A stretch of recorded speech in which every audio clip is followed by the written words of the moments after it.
Kim here, and I'm going to show you winter sowing on Winter Solstice Day, December 21st, 2019.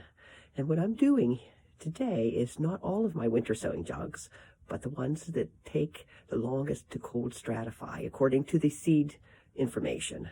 So there's about, I don't know, 15 or so milk jugs I've prepared ahead of time, and I had cut them, and I had labeled them, and I had made the tags. I started before I added my dirt. I have a milk jug, semi-transparent, and I had drilled 3 to 4 holes on the bottom with a 1/4 inch drill bit, and one on each side that's going to be on the lower bottom of it. And that is for drainage. The reason why we do it on the side is because the bottom holes might get plugged, and the sides are sort of like a fail-safe for them not filling up with water.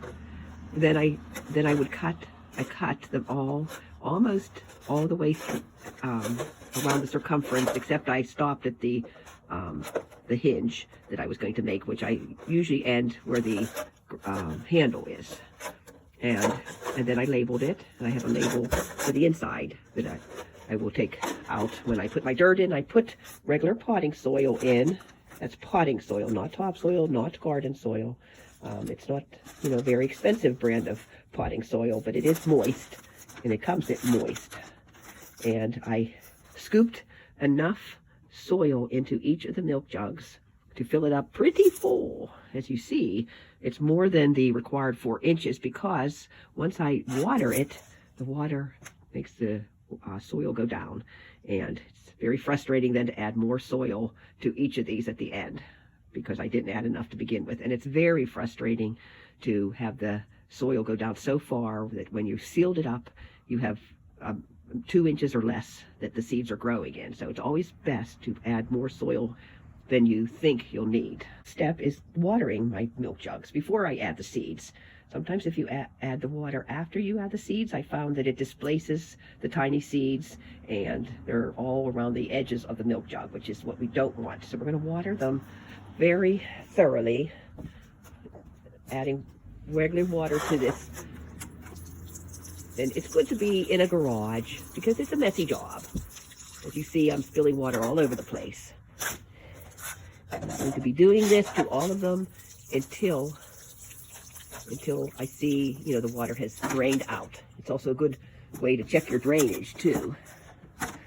These are sort of a combination of just a wax pencil on the one side of a plastic plant marker. Can also be wooden, but the pencil actually lasts longer than the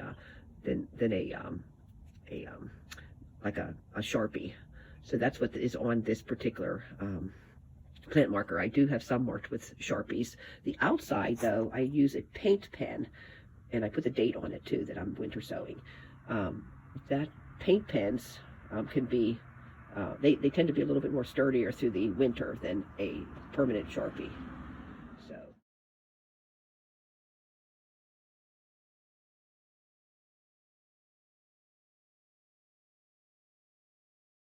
3 of these brown seeds comes from a seed pod that hangs from the plant, and it does reseed itself, so it's actually going to work really well with winter sowing also.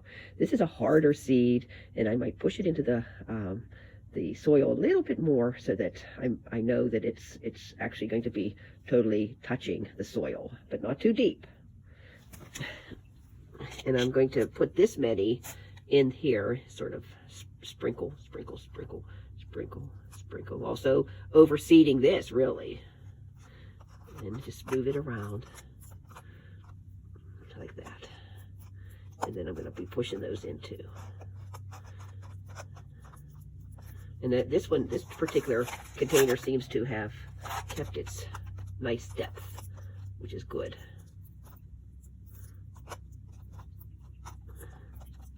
And there I have that one pretty much done. See, if I watered it again, it might flood them around too much to the sides. Okay.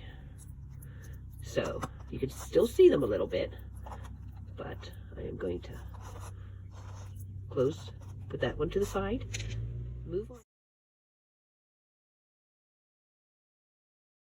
one I'm going to winter sow is another troublemaker for germination, and that's the Asclepias cerealica, or the common milkweed. This one likes to be cold stratified for over 30 days in the refrigerator.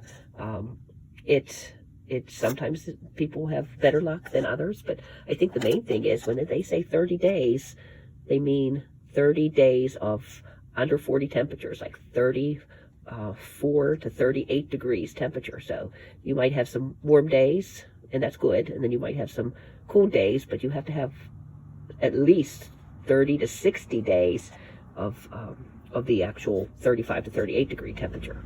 So people don't realize, that is the minimum for some of these. The November 21st seems very early, but if we're going to have a warmer spring, I want to make sure that some of these with a longer cold stratification period gets their amount of days, their minimum amount of days.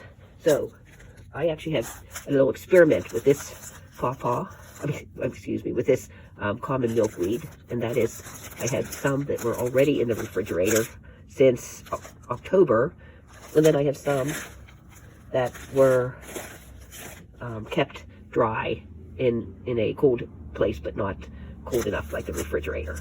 And I'm going to label them as such. Also placing these all together, the ones that were cold stratified longer on one side, and the ones that were not cold stratified until starting today. Their process starts today on the other side, and you'll see that after I come back. Have them. The common milkweed that I started in the refrigerator on October 8th, and the other half is just the ones that have been in the dry package without any cold stratification. So we'll see by the end of the winter sowing period, that which one does better, or either of them, since common milkweed is rather picky about how that germinates. Now, I will be doing the rest of these without you seeing them, or I'll never get done. I picked a good day, this first day of winter, to do these, but I am going to, after I put the seeds in, clean them up, wipe them off, all the wetness, and then I'll show you the most exciting part, and that is duct taping them together.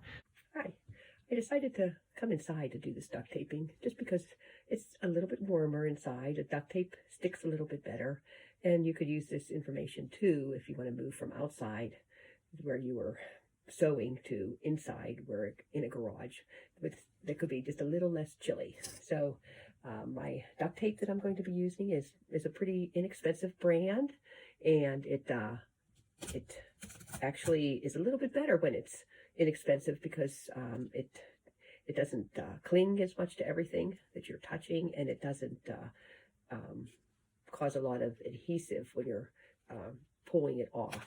It causes it to be pulled off a little bit easier come the spring when we're going to take the top halves off. So this is my duct tape I'm using, and I'm going to take a piece. Well, I don't have to take the full length. I'm going to cut it. I need to make sure my milk jug wasn't dry when I started applying it. I did use a paper towel to clean off the outsides. It sticks better that way too. And I usually start above, right in the handle area where the hinge is, and just don't really push down on it until I get more of it on. I'm going to try to give a little bit of give for this dimple that you see a lot in the milk jugs. Very annoying. And of course, I didn't cut off as big of a piece as I needed, so I would just take another piece and put that on.